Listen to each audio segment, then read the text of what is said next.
I think what you heard from Seema Malhotra from the Labour front bench was what we were discussing in the last hour, Anne and Stephen, that Labour are trying to get clear red water, if you like, between them and the Tories in terms of how they're treating the mortgage lenders, and it is very, very difficult. Chancellor Jeremy Hunt is in the building behind me talking to the likes of HSB and Santander, talking to them about how they are prepared to help those of us who are coming off fixed rate, variable rate mortgages. We've had the variable rates for 5 years, 3 years, 2 years, at much lower interest rates. As we come off those rates, and there's 150,000 families each month that are coming off those rates as their deals expire, facing much, much higher remortgaging costs, a 50% increase in mortgage payments on average for people coming off those ultra-low fixed rate deals. What are the mortgage lenders going to do? I think what we're going to hear is that the mortgage lenders will agree with the government that people can take repayment holidays, they can move easily from repayment mortgages to interest-only mortgages for a while, and the mortgage terms may be extended. But there's a key sticking point here. The sticking point is, will families who take those measures in order to keep their monthly repayments lower or to rein in the rate of increase of their monthly payments as they remortgage, will it affect their credit ratings? And the big lenders don't want to concede the point that it won't affect their credit ratings, because of course if it does affect your credit rating, they can charge us all more in the future. And I think a key intervention could be something that was foresawn by Harriet Baldwin, who is the Tory chair of the cross-party Treasury Select Committee. She was saying overnight that the precedent is there, the legal precedent is there to show forbearance in a much more generous way. And that legal precedent, Anne and Stephen, is COVID, because during the COVID era, lenders were pretty much forced by the government, and there was legislation to show more forbearance to people who were on furlough or couldn't work, the self-employed, and so on. So that law is on the statute book. It could be tweaked, it could be changed, or ministers behind me, including the Chancellor, could threaten to tweak or change it, to update it to apply to the current period. Now, neither the Tories nor Labour are going to have on the table direct intervention, paying people's mortgages for them. What would renters think? What would people think that don't own their homes? It would look like middle-class welfare. It would also be completely counterintuitive, because you've got the Bank of England raising rates to try and rein in demand and keep a lid on inflation, and then the government's chucking loads of money at people for their mortgages. So that doesn't add up either. It's a really difficult conundrum. I totally understand why so many GB News viewers and listeners, people across the country, will be confused and worried and concerned. But you're right, there are no easy answers here. If behind that big front door behind you, if they're sitting down and talking, and if Jeremy Hunt and the Prime Minister actually really want to put their foot down and force the bankers to do something, can they do that, or will it have to be entirely voluntary? They can't just tell legal entities what to do. We live in a parliamentary democracy. They can force and cajole and threaten, and they can use, the black arts, if you like, of public relations. They can threaten to smear reputations and so on, but they can't force the likes of, HSB, Santander, other big banks and building societies who've extended the 11 million or so mortgages that we have here in the UK to unilaterally change the terms. But that's why I go back to this idea of COVID-era legislation. There was emergency legislation during the COVID pandemic in order to require banks and building societies to provide more forbearance. That legislation could be updated. Ministers won't want to do that because it will be seen as heavy-handed, it will be seen as draconian, it will be seen as a change in a contract at a time not of unprecedented national emergency, which in many cases senses the COVID pandemic was, but just the natural ups and downs and swings and roundabouts of an advanced industrial society. The economy goes up and down.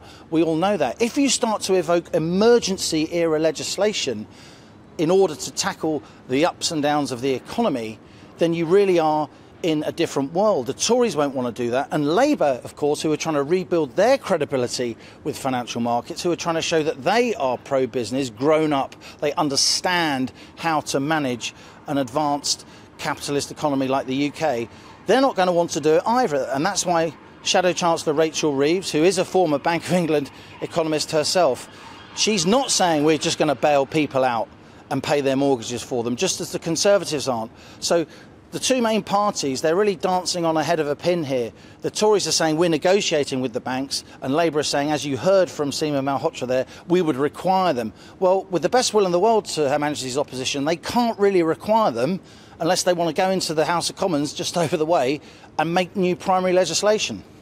Can I ask you about, and I don't know if this is totally left field or what, Liam, but fixed-term deals, right, mortgage fixed-term deals.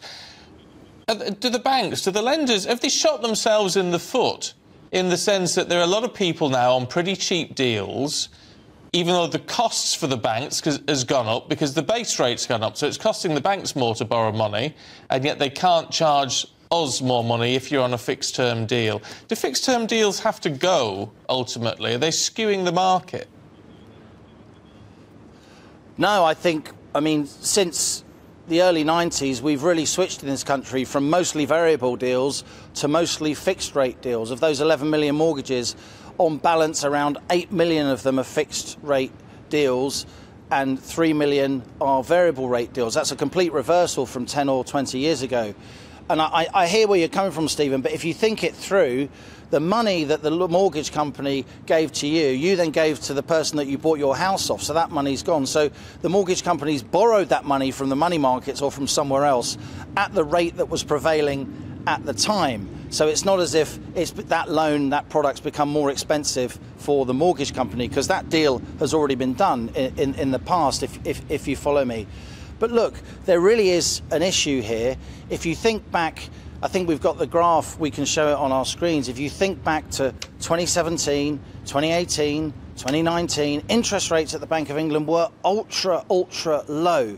And then at the end of 2021, we had that big increase, the staircase of now 13 interest rate rises all the way up to 5%, as the Bank of England told us yesterday. Well, look at that graph, and GB News Radio listeners can bear with me.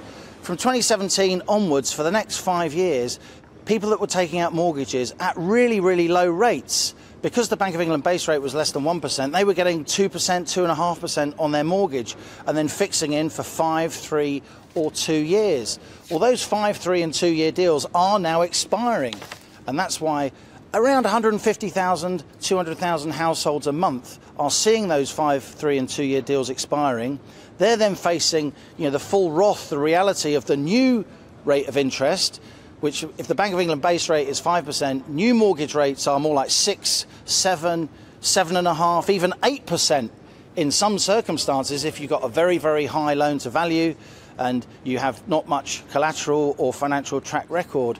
And so a lot of people are seeing their mortgage payments, or will see their mortgage payments, go up, by up to 50%, £2,500 a month on average, and that's the increment. So what's happening in the mortgage market for this 100, 150, 200,000 families per month, and that will continue up until the general election mooted in autumn 2024. What's happening to their family finances, Stephen and Anne, is so much more massive than anything to do with income tax or benefits or other things that we talk about a lot here on GB News. This is absolutely huge. This is upending the finances of an awful lot of families. It's not a 2008 situation.